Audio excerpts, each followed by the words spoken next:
नमस्कार। Tasty Odia food को आपण समस्त को अनेक अनेक स्वागत। मुझे आपण मन सहित शेयर करी मैंगो आइसक्रीम जोटा कि घर अल्प केतोटी जिनस पूरा मार्केट भाया टेस्ट पाइपर। आदि आप मो भाया एमती बढ़िया टेस्टी टेस्टी आइसक्रीम बनाया चाहूँ भिडटी को संपूर्ण देखूँ। जदि आप स्किप कर देखिए बहुत गुड़े छोट छोट जिनस मिस करेंगे जोटा कि आप आइसक्रीम परफेक्ट बनवानी। तेणु मु 100% ग्यारंटी दूची आप संपूर्ण वीडियो देखिए बनातु। आइसक्रीम टी निश्चिंत बढ़िया हेब। चलतु रेसिपीटी स्टार्ट करवा। मुझे आंब नहीं 400 ग्राम आंब नहीं दीटा ए मीडियम साइज आंब आपको मुझे ऊपर पर्सन टाक बाहर कर देकी पूरा भलसे चोपा छड़े दूची। सबू आंबर सब चोपा छड़े दूची। आपको छोट छोट पीस रे काटिदेवी। यदि आपको मो भिडटी भल लगुच भिडटी को लाइक निश्चिंत करेंगे। आप सांग साथी सहित शेयर करूँ। आम चैनल को निश्चय सब्सक्राइब करूँ। रेसिपीटी केमती लगुच मत कमेंट माध्यम निश्चय जनइबे। मत बहुत भल खुशी लगे।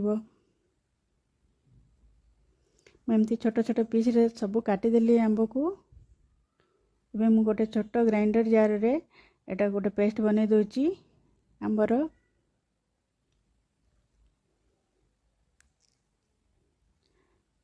आपको मैं गोटे पेस्ट बनै दोची। देखो पेस्ट बनीगला। टिके टिके बाटी नई भी चलो से आउ थे आम पुणी पछरे बाटा ताको। एटा मुझे साइड रखीदे गोटे बड़ बाउल नहीं। घर 4-5 दिन सर उपर सर आप फ्रिजर रे रखुवे से घर मलाईटा को मुझे गोटे फुल कपटे नहीं। बहुत कम जिनस बिना गैस लगे कि आप बन पारे। ये मु यही बड़ चामच रे मापिकी 5 बड़ चामच क्षीर दौची। आप ठीक यही मेजरमेंट रे करंतु देखिए बहुत बढ़िया लगे। आपको मु 5 मिनिट 5 ରୁ 7 मिनिट आप कौन करेंगे गोटे गोटे डायरेक्शन रे एमती बुलेबे भल कि गोलेबे एटा को। आ जदि आप हाथ काटुची पिला मानकु देदेबे भी से माने बहुत खुशी रे करिवे आइसक्रीम बना होची बोली। देखो घर क्रीम आमर रेडी हो गला। मार्केट रे हमको क्रीम आनिया दरकार नहीं। देखंतु होममेड क्रीम मोर बनीगला। केते बढ़िया क्रीम हो गला आमर घरे। एबे मु एक को सब ग्राइंड गोटे बड़ ग्राइंडर जार को ट्रांसफर कर दोची। एबे मु से क्रीम टा को पके दोची सब भितर। एटी मु चीनी हाफ कप देची। आपण हिसाब रे मीठा कम बेसी करि परिबे। एटी मु वैनिला एसेंस आधा छोट चामच दौची। आपण पाखे वैनिला एसेंस नथिले गुजराती गुंड आधा छोट चामच देबे। किछि न पकेले भी आंबर फ्लेवर बहुत भल लगे। प्रॉब्लम नहीं। एटी मु Amul powder milk powder Amul रो यूज करची 4 बड़ चामच देची। आ लुण मुझे गोटे पिंच देची टिके सब मिठा को बैलेंस करबा पई। बिल्कुल भी लुणिया लगबनी। आपको एबे मु पल्स मोड रे 2 ରୁ 3 मिनिट चलेबी। टिके टिके बाटुथिबे टिके रहउथिबे टिके एमती करिवे 2-3 मिनिट पर्यंत। देखंतु केते बढ़िया ये क्रीमी क्रीमी हो गलानी।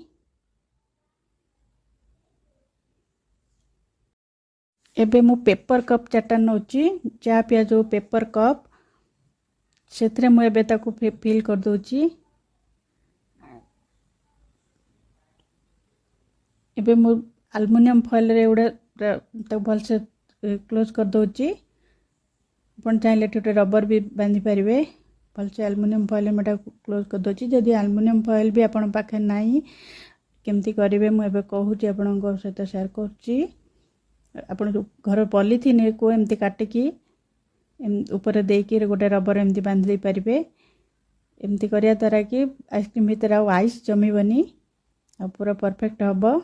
आइस आइस लगभग एबे आउ जहाँ थिला मु गोटे एमती बड़ एयर टाइट डब्बा रे पूरे दोची।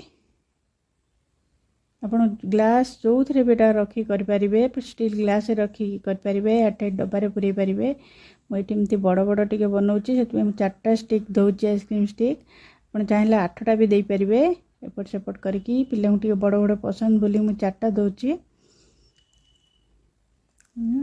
आइसक्रीम स्टिक नथले चामचर पछपट को आप एमती दे पारे तादे किसी न देकी भी आप खाली काटिकी खाई पारे। मुझे एल्युमिनियम फॉइल देदेली ए बंद कर दूची।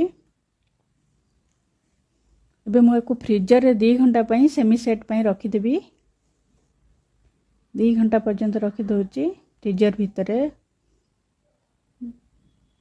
2 घंटा पर मुझे बाहर करके छोट छोट कट लगे कि ये आइसक्रीम स्टिक लगे दूची।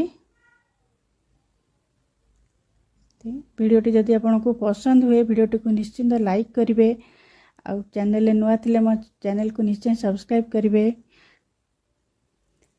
रेसिपीटी बन सारा केमती है मत कमेंट माध्यम निश्चय जनइबे। मत बहुत खुशी लगे। मुझे 6 ରୁ 7 घंटा रखी दूची फ्रिज रे या ओवरनाइट भी आप रखिपारे राति सारा। मुझे राति ही रखी थी सका बाहर कली 8 घंटा पर।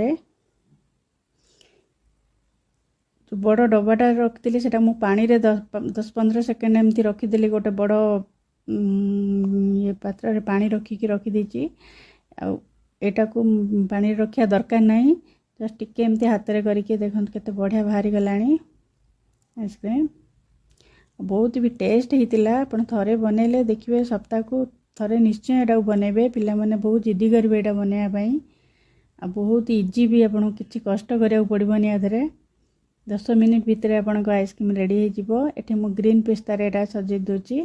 आप जहाँ भी काजू भी पकई पारे। आपको इच्छा अनुसार ड्राई फ्रूट्स पकई पारे। देखिए ये आइसक्रीमटा केमती केमती डरिकी आराम से बाहरी आसो। पानी रखला पर देखो केते क्रीमी क्रीमी होती केते बढ़िया देखा जाउची आइसक्रीम। एबे तो केते गरम होची ताधरे पुणी मैंगो सीजन। तो आइसक्रीमटा निश्चय बनातु। बहुत जल्दी भी यहाँ बनी जीवो। आपको बेसी कष्ट किसी करा पड़ोनी। आ पिला तो पसंद करेंगे ही करेंगे। बड़ माने बहुत पसंद करेंगे। मार्केट ठू भी अधिका टेस्टी लगे। मुझे आइसक्रीम सब काटिदेली।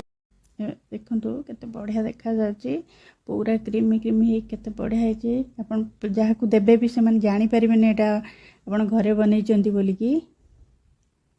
थोड़े आप निश्चय बनातु आ मते कमेंट माध्यम जनातु। आप कौटू देखुचंदी मो चैनल को मते कमेंट माध्यम निश्चय जनातु। आ वीडियोटी भल लगे वीडियोटी को लाइक करंतु शेयर करंतु। आ मो चैनल को निश्चय सब्सक्राइब